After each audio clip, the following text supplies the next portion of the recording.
Hello guys, welcome back to the channel. Joffrey Noodle Legs here today. Got another Noodle film review for you today. Today we're looking at George Romero's The Crazies. This was filmed in the early 70s, I believe, about 1973. This is an Arrow release of the film. It's a standard Arrow release, reversible sleeve. I've gone with the original sort of cover because I quite like that. So I'll give you a little synopsis of the film. The film starts off, we join like a family at home. We've got this young girl and her brother playing pranks on her.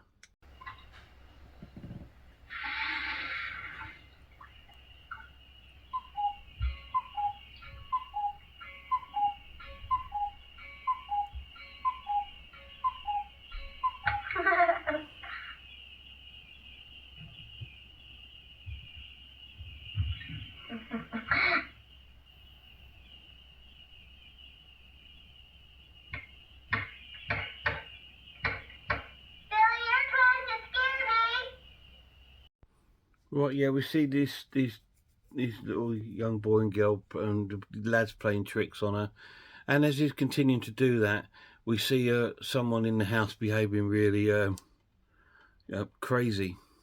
Billy, will you stop trying to scare me? What's the matter, Billy? What's the matter, Billy?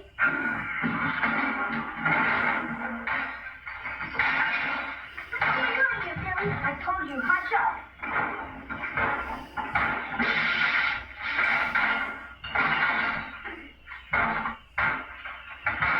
Billy, this is my lecture. This is embarrassing.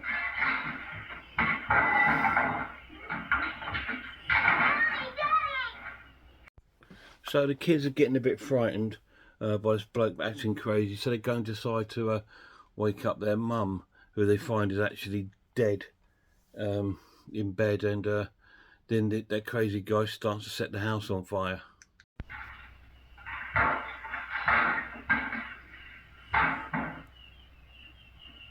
Mommy?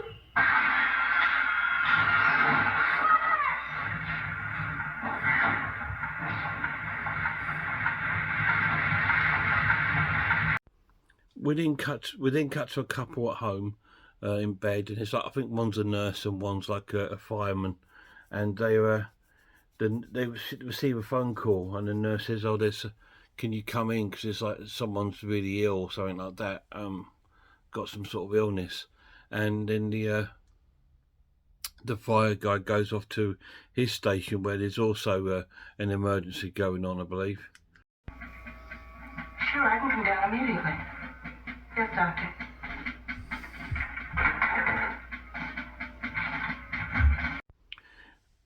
We then cut to the fire station, because the fire team have been called to that house where the two young kids are living, and where the house now is totally on fire.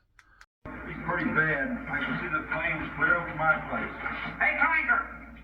You see the soldiers? Soldiers? Couple truckloads of them. Poor smuck. I don't know what they're doing here. Haven't seen things off and clear. Is they there yet? Didn't see them. What's everybody looking so happy about? Give me a smoke. Hey, don't applaud you dragging out like this. Something to do.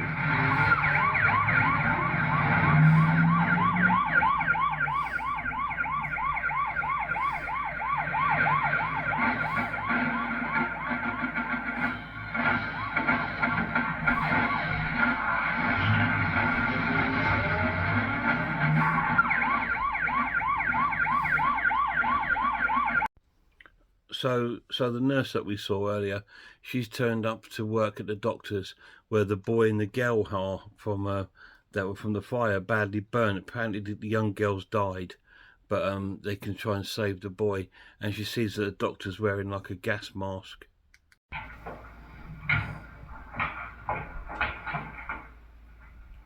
Where's Dr. Brookmeyer? Are you the nurse? Who are you? Where's Dr. Brookmeyer? In the office with Major Ryder. Major Ryder? How many syringes do you have? Look, what's going on here? Major Ryder will explain. We haven't got time. Break out those syringes. We're gonna need a lot of them. The girl just died. I think I can save the boy. Move, nurse! and then we see the army sort of coming in, all dressed in white with a gas mask on, taking over the doctor's surgery.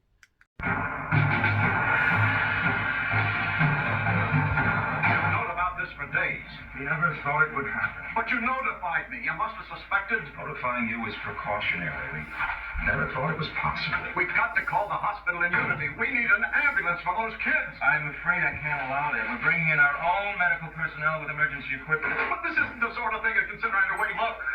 We've quarantined the area. We're sealing off the town. You got Colonel Packham yet? We then join like one of the captains of the army who's sort of like saying don't let anybody in or out of the town and communicate with anybody, and we see the fire brigade turning up at the fire. Nobody gets in or out of that town now, is that clear? Alright, now this is a blacked out situation. So from here on in we're using voice print checks for all communications. You don't talk to me or anybody else unless you get a voice print check. That's the order of the day.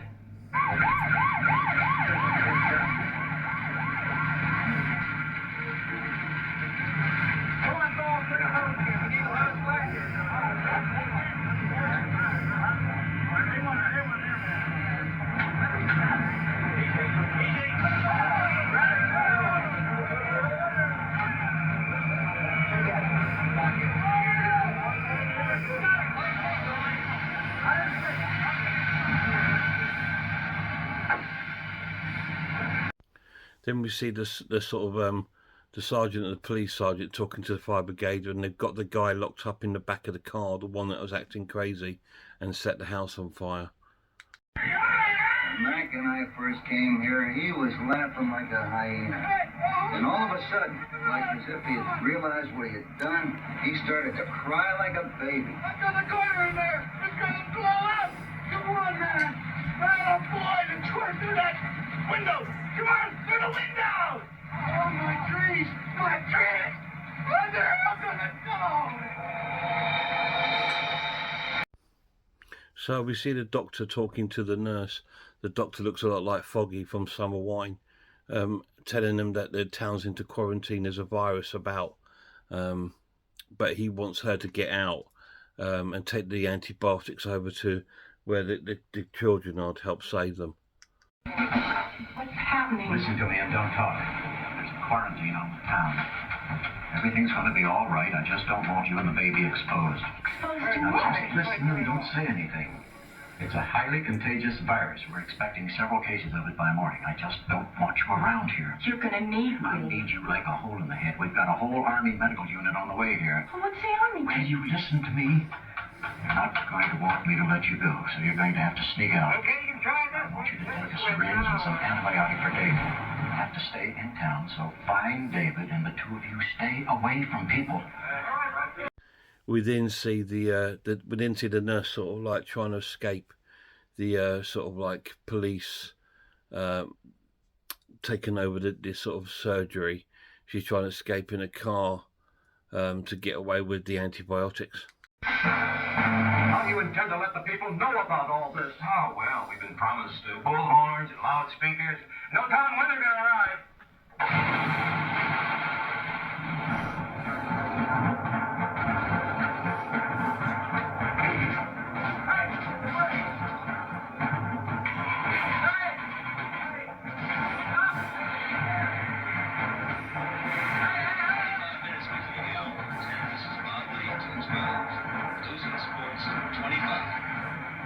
The weather forecast for the western Pennsylvania area, cloudy and cool tonight with a 60% chance of rain.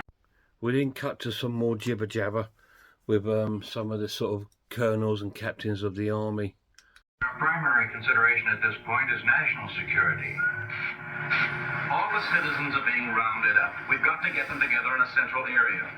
That'll solve the communications problem and check any possible spread of the virus. Telephone and telegraph are cut off except inside the Evans city limits. They've jammed the air to prevent any ham stuff from going out. You got... We then see somebody else arriving. Mark thinks, my lad thinks it looks like me, so we'll call it knockoff Noodle Legs arriving on the scene. Maybe so, sir, but we'll do it.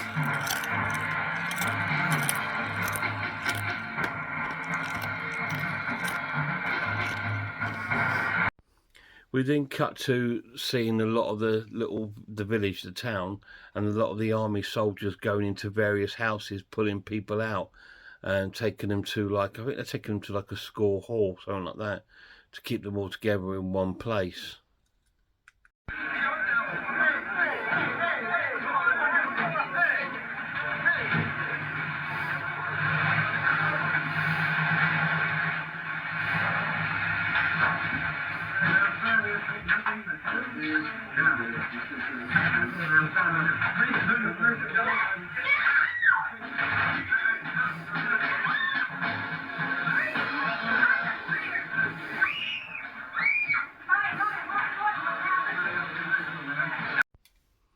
So what the hell's going on? It's really crazy, right? That's why it's called the crazies, I suppose.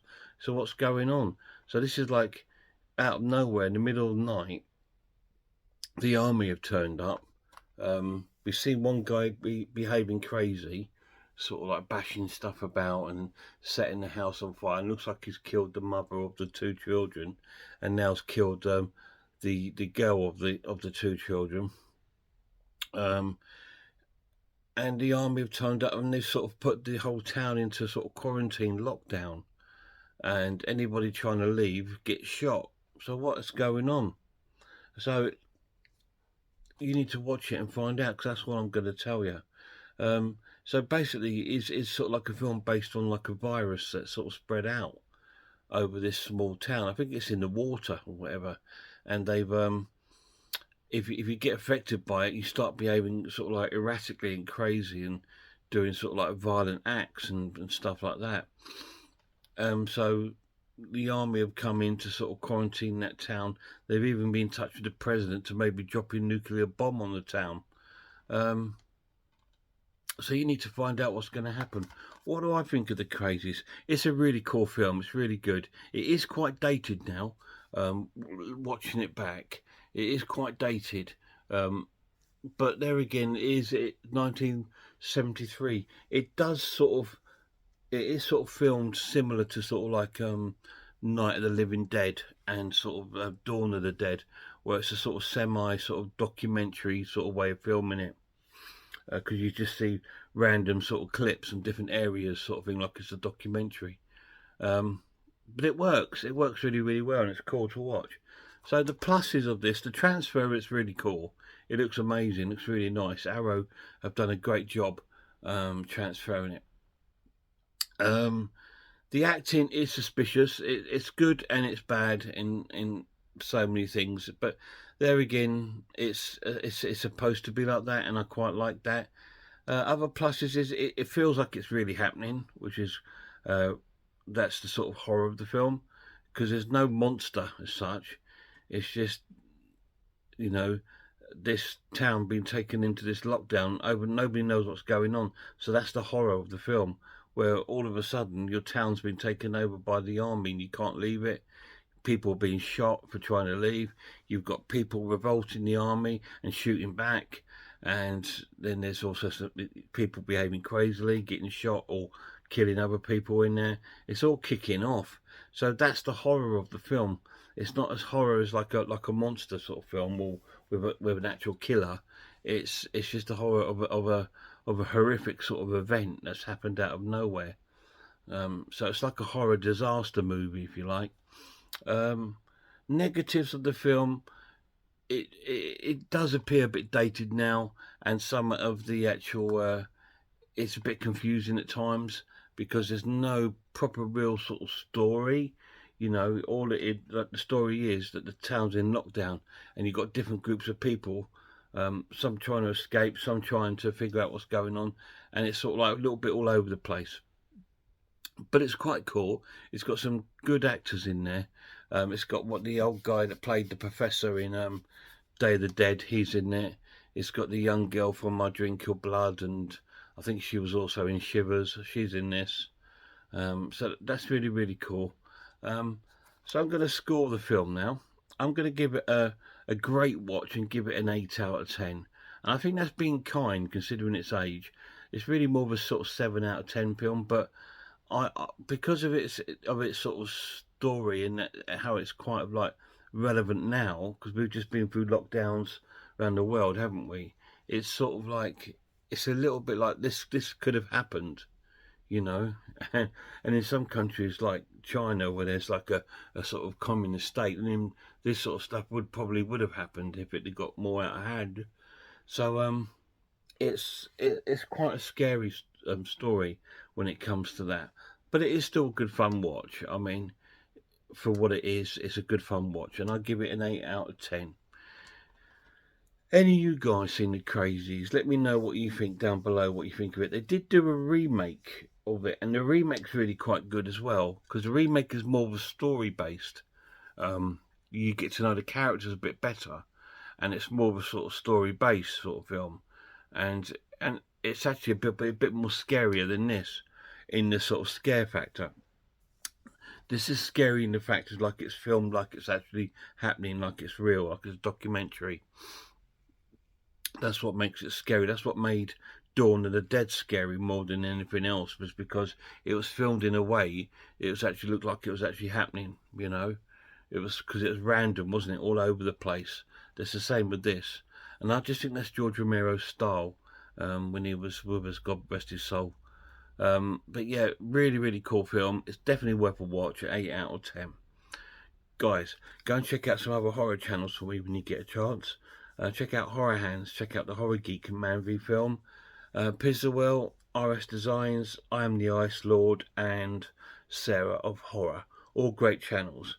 Until next time, guys, you look after yourselves, look after one another, and I really hope I'll see you all soon.